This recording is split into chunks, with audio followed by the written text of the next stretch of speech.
Assalamualaikum warahmatullahi wabarakatuh. Apa kabar anak-anak? Sehat semua? Tentu sehat semua ya, selalu dalam lindungan Allah Subhanahu wa taala.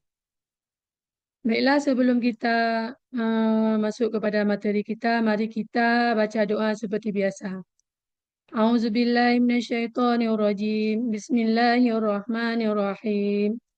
Rabbi shrah li sadri wa yassir li amri wahlul 'uqdatam min lisani yafqahu qawli. Sekarang kita masuk kepada pembelajaran kita yaitu tentang cabang iman. Di dalam cabang iman ini, Ibu akan mengambil satu materi pada hari ini tentang memenuhi janji. Sekarang kita lihat tujuan pembelajaran kita pada hari ini yaitu yang pertama, peserta didik dapat menganalisis cabang iman memenuhi janji. Yang kedua, mempresentasikan tentang memenuhi janji. Itu tujuan pembelajaran kita pada hari ini. Sekarang kita lihat dalil tentang memenuhi janji. Dalam surat Al-Isra ayat 38 yang berbunyi, Al-Isra ayat 34 yang berbunyi, A'udzubillahi minasyaitonirrajim. Bismillahirrahmanirrahim.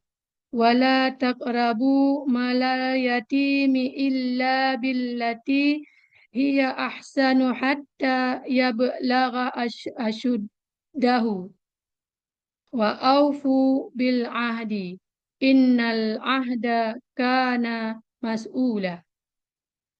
Artinya, janganlah kamu mendekati harta anak yatim kecuali dengan cara yang terbaik, dengan mengembangkannya sampai dia dewasa, dan penuhilah janji karena sesungguhnya janji itu pasti diminta pertanggungjawabannya. Surat Al-Isra ayat 34. Dan ada satu dalil juga, surat Al-Maidah ayat 1 yang berbunyi, Bismillahirrahmanirrahim, tentang janji. Ya ayyuhalladzina amanu aufu bil uqud. Itu adalah juga dalil tentang memenuhi janji dalam surat Al-Maidah ayat 1. Sekarang kita lihat pengertian daripada memenuhi janji. Apa pengertian daripada janji? Janji adalah ucapan seseorang kepada orang lain yang menyatakan kesediaan dan kesanggupan untuk berbuat sesuatu. Yang kedua, memenuhi janji berarti melaksanakan janji yang pernah diucapkan dan merupakan salah satu sifat terpuji yang harus dimiliki orang beriman. Yang ketiga, sebagai orang beriman, pantang untuk ingkar janji, karena ingkar janji termasuk perilaku golongan orang munafik. Itu pengertian daripada memenuhi janji. Sekarang kita lihat sebab-sebab seseorang itu wajib memenuhi janji. Yang pertama, janji itu adalah utang.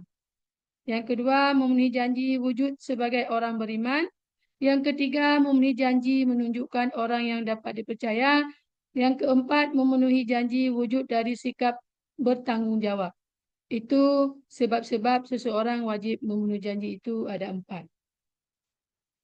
Sekarang, ketentuan memenuhi janji. 1. Sebelum mengucapkan janji, fikirkanlah dulu dengan matang. Yang kedua, berjanji itu ditepati. Yang ketiga, berjanji hanya dalam persoalan yang sangat penting dan baik secara syariat Islam. Yang ketiga,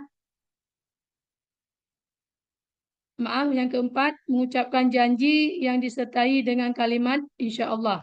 Yang kelima, menyampaikan maaf dan alasan jika berhalangan atau tidak dapat memenuhi janji.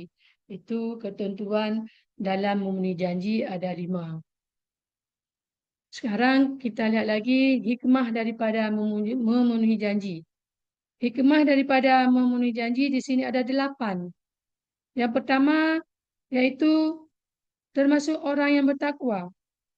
Yang kedua, terbebas dari tuntunan dunia dan akhirat. Yang ketiga, terhindari dari sifat munafik. Yang keempat adalah meneladani sifat Allah Subhanahu Wa Taala yang tidak pernah mengingkari janji. Yang kelima, memiliki jalan untuk masuk surga Firdaus. Yang ketujuh, termasuk golongan umat Nabi Muhammad.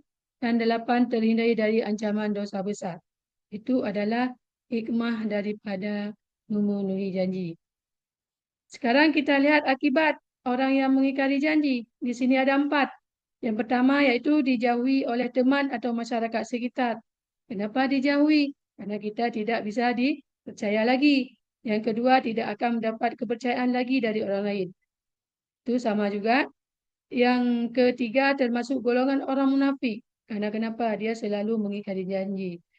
Yang keempat, termasuk hal yang dibenci Allah.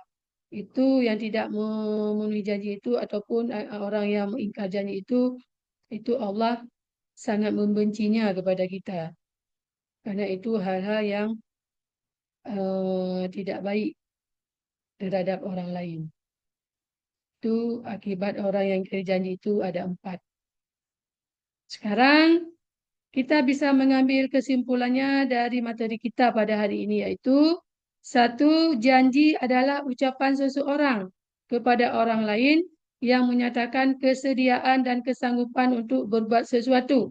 Yang kedua, memenuhi janji wujud sebagai orang beriman. Yang ketiga, berjanji hanya dalam persoalan yang sangat penting dan baik secara syariat Islam. Keempat, akibat bagi orang yang ingkar janji iaitu tidak akan mendapatkan kepercayaan lagi dari orang lain dan termasuk golongan orang-orang munafik. Itu kesimpulan pelajaran kita pada hari ini. Ibu cukupkan di sini dulu. Billahi taufiq wa hidayah. Assalamualaikum warahmatullahi wabarakatuh.